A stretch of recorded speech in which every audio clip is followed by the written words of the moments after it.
Apocalipse 15.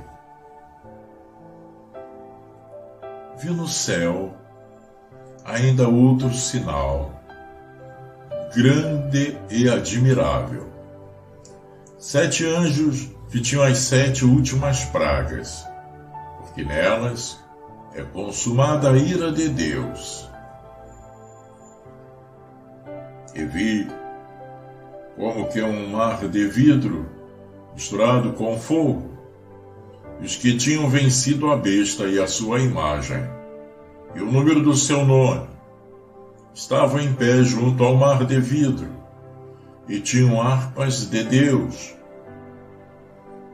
e cantavam o cântico de Moisés, servo de Deus, e o cântico do Cordeiro, dizendo: Grandes e admiráveis são as tuas obras, ó Senhor Deus Todo-Poderoso. Justos e verdadeiros são os teus caminhos, ó Rei dos séculos. Quem não te temerá, Senhor, e não glorificará o teu nome? Pois só tu és santo. Por isso, todas as nações virão e se prostrarão diante de ti, porque os teus juízos são manifestos.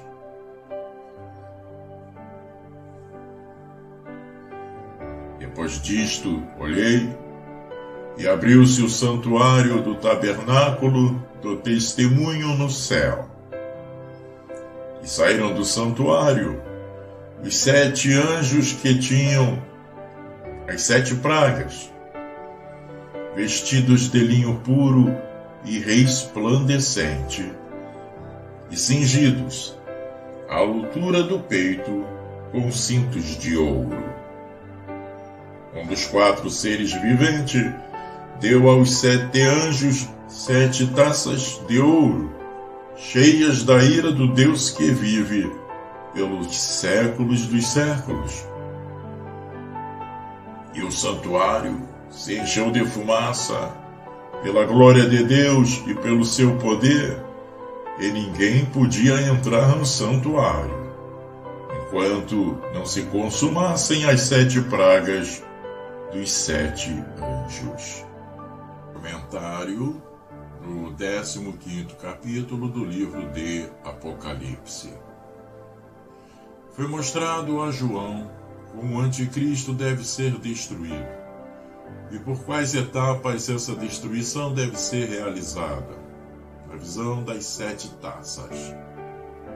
Este capítulo contém uma terrível introdução ou preparação para o derramamento das taças, no qual temos uma visão daqueles anjos no céu, que deveriam ter a execução desta grande obra, e com que aclamações de alegria as hostes celestiais aplaudiriam este ato. Os versos 1 a 4. E temos uma visão desses anjos saindo do céu para receber aquelas taças que eles deveriam derramar, e as grandes comoções que isso causou no mundo, do verso 5 em diante. As 7 taças.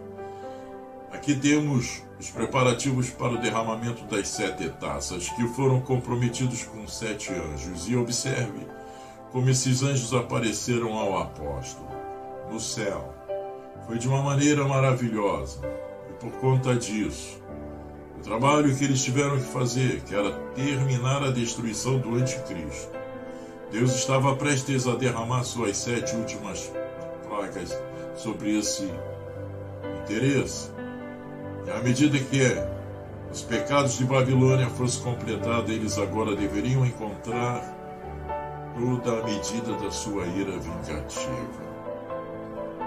Não se pense que o que temos aqui seja uma luta em que de um lado temos Deus, os anjos e os santos, e do outro o diabo, o anticristo e seus seguidores.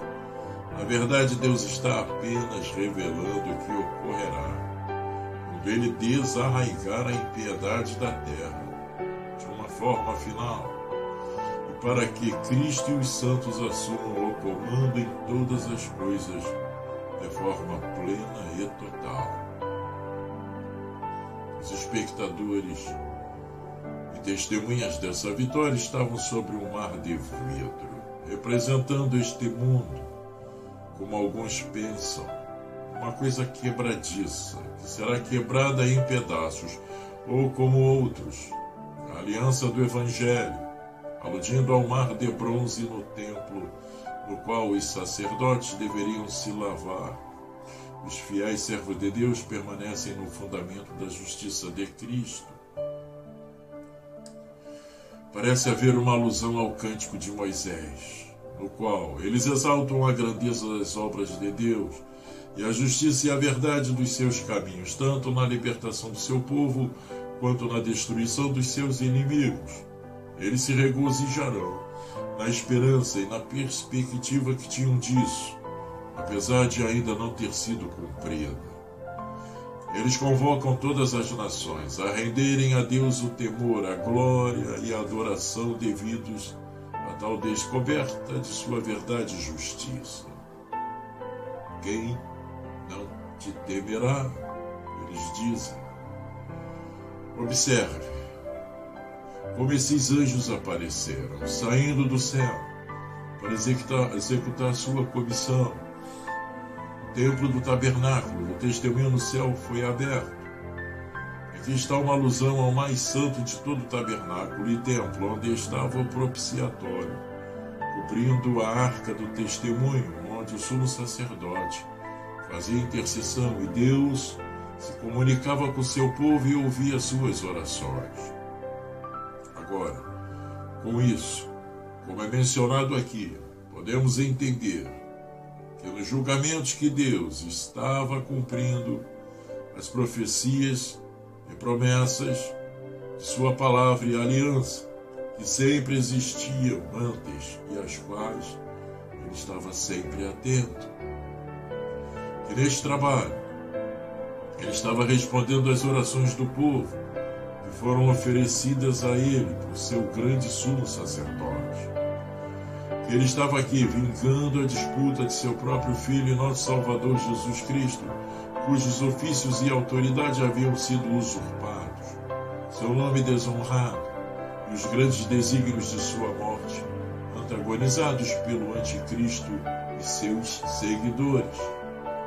Que ele estava abrindo uma porta de liberdade mais ampla para seu povo, o adorar, em numerosas assembleias solenes, sem temerem seus inimigos. Como eles foram equipados e preparados para o seu trabalho. Observe a disposição deles.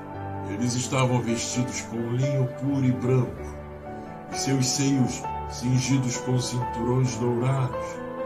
Esse era o hábito dos sumos sacerdotes quando eles buscavam a Deus e saíam com uma resposta dele.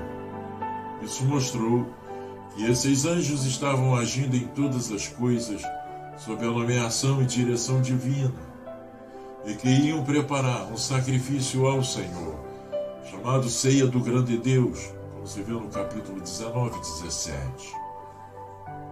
Os anjos são os ministros da justiça divina e fazem tudo de maneira pura e santa. A artilharia deles, o que era e de onde a receberam, sua artilharia pela qual eles deveriam fazer essa grande execução, eram 7 taças cheias da ira de Deus. Eles estavam armados com a ira de Deus contra seus inimigos. A criatura mais maligna, quando vier armada com a ira de Deus, será muito duro para qualquer homem no mundo, mas muito mais um anjo de Deus. Essa ira de Deus não deveria ser derramada de uma só vez, mas foi dividida em 7 partes, que deveriam ser despejadas sucessivamente sobre o anticristo. Agora, de quem eles receberam essas taças? De uma das 4 criaturas viventes, um dos ministros da igreja verdadeira, isto é, em resposta às orações dos ministros e povo de Deus, e para vingar sua causa, na qual os anjos são empregados de bom grado. As impressões essas coisas causaram a todos os que estavam próximos ao templo. Todos foram como se fossem envoltos em uma nuvem de fumaça que enchia o templo. da presença gloriosa e poderosa de Deus, para que ninguém pudesse entrar no templo até que o trabalho estivesse terminado. Os interesses do anticristo estavam tão entrelaçados com os interesses civis das nações que ele não poderia ser destruído sem dar um grande choque a todo o mundo, e o povo de Deus teria pouco descanso e lazer para se reunir diante dele, enquanto este grande trabalho não fosse realizado. No momento, seus domingos seriam interrompidos, as ordenanças de culto público interceptadas e todas jogadas em uma confusão geral. O próprio Deus agora estava pregando para a igreja e para todo o mundo por coisas terríveis na justiça, mas quando esse trabalho fosse concluído, as igrejas descansariam, o templo seria aberto e as assembleias solenes reunidas, edificadas e multiplicadas novamente.